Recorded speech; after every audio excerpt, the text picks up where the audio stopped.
Hi there, I'm Old Man Explainer, and I've been asked to explain masks and how they are being used as part of the effort to reduce the impact of the COVID-19 pandemic. Because sometimes you just want things explained to you by an old man. For any international audience members, I'll preface this video with the statement that my experiences and advice are heavily stilted towards my own American experience here in the United States, and that I'm not a medical professional. First, let's start with some specific questions and some commonly held misconceptions. What is a mask and why do I care? What is the difference between a respirator and a ventilator? What are the different kinds of masks and why is that important? Do I really need to double up on masks now? And how long is this going to go on? Defining the word mask in the context of what I'm trying to explain today is sort of common sense. There are all kinds of masks, of course, but for the purposes of this video, I am only concerned with the kind that covers your nose and mouth. For the purposes of virus spread, any mask that does not completely cover your nose and mouth is nearly completely useless. There are two reasons to wear a mask. One, to protect those around you in case you might be contagious, and two, to protect yourself from the virus should you encounter it.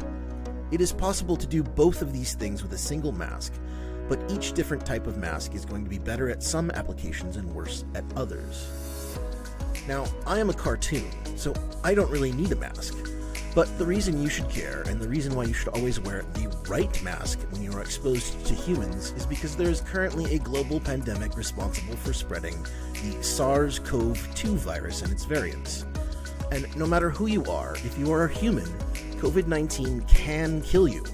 And you might be spreading the virus right now, even if you don't feel sick. I may do a talk later about the variants of the virus and why those matter, but for now, I'm talking about masks. The virus spreads through two means that are mitigated by masks to different degrees. Most of the spread is thought to occur through respiratory droplets. Those are small droplets of water and bodily fluids that are expelled by things like sneezing or coughing, but also by talking, singing, or even just breathing. These droplets are pretty easily stopped by almost any covering over your mouth and nose, and they tend to be heavy and drop to the ground after a few seconds. However, there is also a preponderance of evidence to suggest that the virus can also spread through aerosols. These aerosols are also expelled by the human body through breathing and the like, but they are not heavy enough to sink to the ground, and they are small enough to pass through most mask materials. They can linger in the air for hours, so they represent a much more dangerous vector of virus spread and require a mask solution that is well fitted and not open to the environment in any way. I'll talk in more detail about this in a bit. There is also evidence to suggest that there may be some spread of the virus through particles that adhere to surfaces and then are brought to our faces when we touch our face. And wearing a mask may help you to touch your face less, but that is a much less important use case. These are the considerations that we will bear in mind as we attempt to develop an intuition for which mask is appropriate in which situation and when you can get away with not wearing a mask at all. If you were paying attention in the early days of the pandemic, around February and March of 2020, you'll remember a lot of talk about missing ventilators and N95 respirators and hoarding of toilet paper and surgical masks and all sorts of other panic-induced buying issues. Trusted officials were telling us at the time not to wear masks, and somehow the choice to wear a mask or not became an incendiary political issue and probably led to the needless deaths of thousands of Americans. But I think that most of those trusted officials now regret that advice. The reason that this was done was because they were afraid that American citizens would buy up all of the supply of disposable N95 respirators, and that the first responders and frontline medical staff would not have enough to protect them while they performed their job duties, which was considered to be the larger public health interest. However, this sort of mixed messaging led to theories about mask use that led to great mistrust for a lot of people, and misinformation was amplified by the internet, as the internet does. But let us back up for a moment. What is the difference between a respirator and a ventilator? The simplest way to define the difference is to say that a respirator is something that you breathe through, and a ventilator is something that breathes for you. In the early days of the pandemic, the world was in shock by the large numbers of people to be hospitalized with severe respiratory distress. When we did not know as much about the virus or how its pathology evolves, there were many patients whose lungs were quickly damaged by the virus to the point where they could not oxygenate their own blood quickly enough to stay alive. For these people, ventilators became a potentially life-saving option. These machines require that a tube be inserted down the throat of the patient directly into their lungs, in a process called intubation. No individual person should ever have need of a ventilator, and indeed it would be impossible to use one on yourself. Respirator, on the other hand, is the correct term to use when referring to any device through which air is filtered and supplied to the nose and mouth.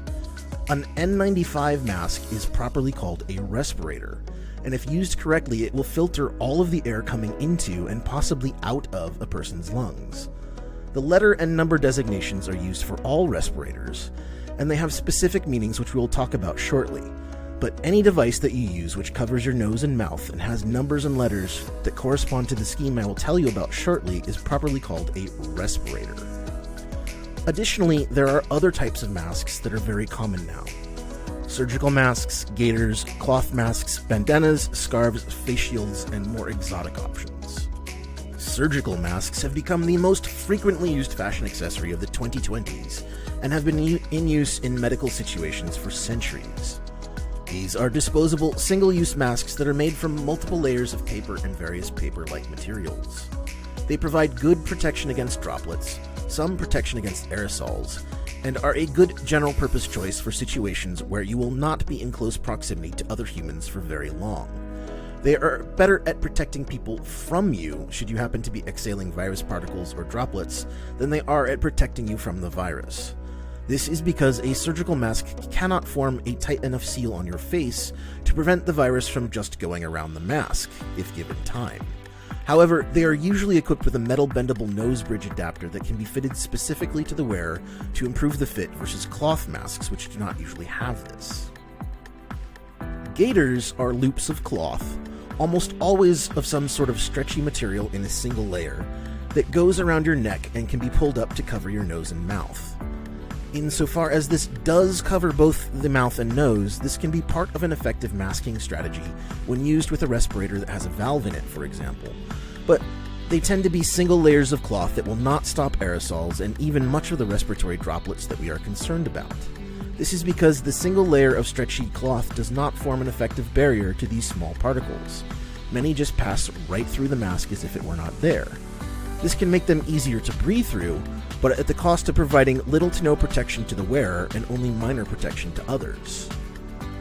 Cloth masks come in many different varieties right now, but apart from the ways that they fit your face and the number of layers of material they contain, most of the differences are purely cosmetic and don't have much effect, if any, on their utility.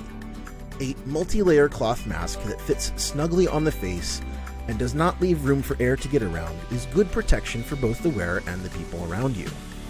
If there are large gaps around the mask, though, the protection that you may be getting is probably reduced or even eliminated entirely. If you wear glasses and your glasses are being fogged up by your mask, it does not fit well enough to provide good long-term protection. It will still provide some protection, but anything you can do to improve the fit and reduce any areas where air gets around the mask will dramatically improve its effectiveness. Bandanas and scarves are sort of in the same class as gaiters. In the case where you have a tight wrap and have bundled the fabric to provide more than one layer of protection, it can be similar to the cloth mask, but in most cases where the bandana is left open at the bottom, the amount of protection provided to the wearer is negligible, and nearby persons are only protected from some of the respiratory droplet concern and almost none of the aerosols. Face shields are usually made from transparent rigid plastic and form a physical barrier between the face of the user and everyone else, but allow you to see through it to see lip movements and facial expressions.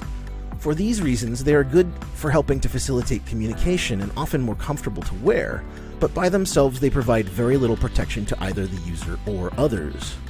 Face shields are intended to provide protection for the eyes of the wearer. There is some concern that respiratory droplets can find their way into people's eyes, especially those of frontline healthcare workers who are performing COVID tests or intubations, where they must be close to the face of the person with a suspected or known infection. In those cases, the face shield is critical to preventing spread that could bypass a properly fitted respirator, but it is not an adequate protection by itself. And finally, we are now seeing all sorts of exotic masks that are being created by the free market. Many of these include integrated face shields and respirators, often with fans and HEPA filters, and things like LEDs and changeable faceplates for purposes of personal expression. It would be almost impossible for me to review all of these different types of masks, but the same sort of common sense factors can be used to evaluate their effectiveness. Does it completely filter all the air that the user breathes in to protect you? Does it filter the air that the user breathes out to protect others? Does it cover your eyes? How easy or difficult is it to breathe through? What about all those letters and numbers? What do those mean? So, now we're going to talk in agonizing detail about respirators, which, if properly used, can really take the sting out of this pandemic. Okay, so prior to the pandemic, respirators were mostly used by construction workers or people subject to industrial chemicals or dust as part of a hazardous job description. Towards that end, the National Institute for Occupational Safety and Health, NIOSH, in the United States, has devised a classification system for respirators. They will have a letter and number designation like N95 or P100, both of which you have probably heard about during this pandemic.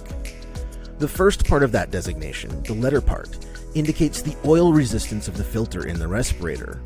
For a lot of industrial applications, people may need to breathe in an environment with aerosolized oil in the air, and these oils can impact the effectiveness of the material used to filter, especially if the product uses electrostatic forces as part of its efficacy. An N indicates no oil resistance, an R indicates that it is partially resistant, and a P indicates that it is oil-proof entirely.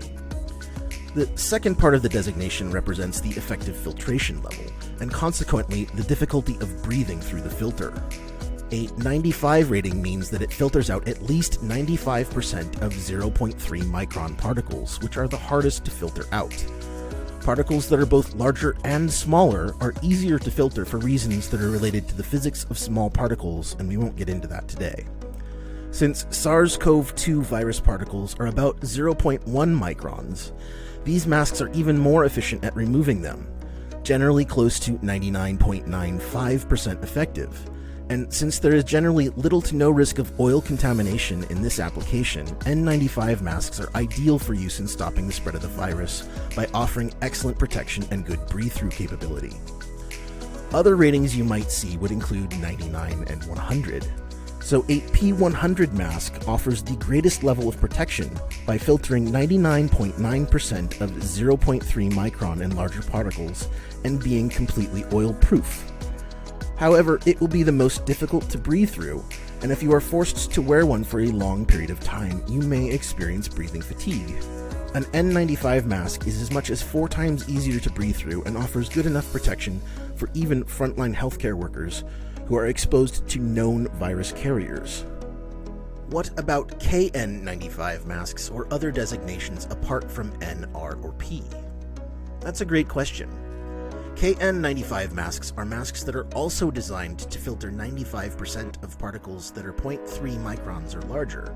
However, these masks are not evaluated for performance by the NIOSH and are instead evaluated by the Chinese government. Because of the need for frontline healthcare workers to have NIOSH-evaluated N95 masks, these are more available and less expensive alternatives that are being offered as competitive for most civilian applications. And in general, a KN95 respirator will offer superior protection to a simple surgical mask or cloth mask. There is also a European standard for masks, FFP. There are 3 different ratings, FFP1, FFP2, and FFP3. The number increases as the protection level does, so an FFP3 mask is the most protective, and an FFP1 mask is the least protective. The FFP2 mask is roughly the equivalent to an N95. FFP1 masks do not provide enough protection for long-term exposure, much like a surgical mask might. And while FFP3 masks can provide additional protections against splashes or other concerns, they might be more difficult to breathe in over a long period of time, and many of those applications do not apply to the current usage standards. Additionally, you will find that some respirators include an exhalation valve, which can make it easier to breathe in the mask over long periods of time by opening when the wearer exhales to decrease the amount of force required. This can make it more comfortable for the wearer and does not increase the risk to the wearer of the mask, but provides no protection to the people around them. For this reason, a lot of public transit and airline requirements for masks will specify that you cannot use a mask with a valve in it as your sole covering while using their services. However, in some cases where you are concerned about exposure to yourself over a long period of time, wearing an N95 mask with a valve and then covering the valve with a light layer of cloth or a surgical mask may be the best level of protection available to both the wearer and those around them. A non-valve containing N95 mask continues to provide the best level of protection for both the wearer and those around them, but can be fatiguing to breathe through for an entire day. So let's sum up. First of all, if you are around people that you don't share living space with, you should always wear something covering your mouth and nose. To do so shows that you value the health of those around you. If you are around people that you do not share living space with and you are not wearing a mask, not only are you putting yourself and everyone around you at risk, you're just being a jerk. Because of the way small particles like the virus move, single-layer coverings and solutions that do not form a tight seal around your mouth and nose are going to be ineffective at preventing the spread of the virus over a long period of time. So a properly fitted N95 respirator is always going to be your best choice if available. However, it's been shown that the severity of the disease with COVID-19 can depend not only on the virus finding a foothold in your system, but also on the amount of virus that you are exposed to when you contract the infection. This means that if your exposure time is small, almost any covering over your face and nose is better than no covering, and if you can keep your distance from people, you will probably stay reasonably safe. So let's break things down into 3 basic risk categories. 1. Outside distance and virus not suspected. 2. Inside distance and virus not suspected. Or 3.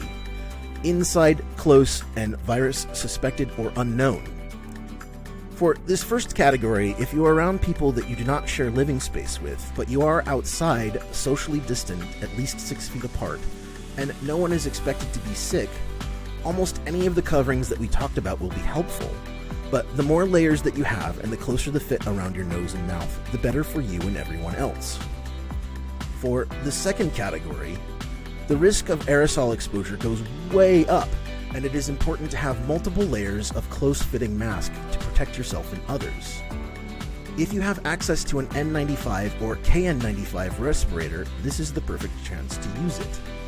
Remember to throw away or treat single-use items that are used in this context.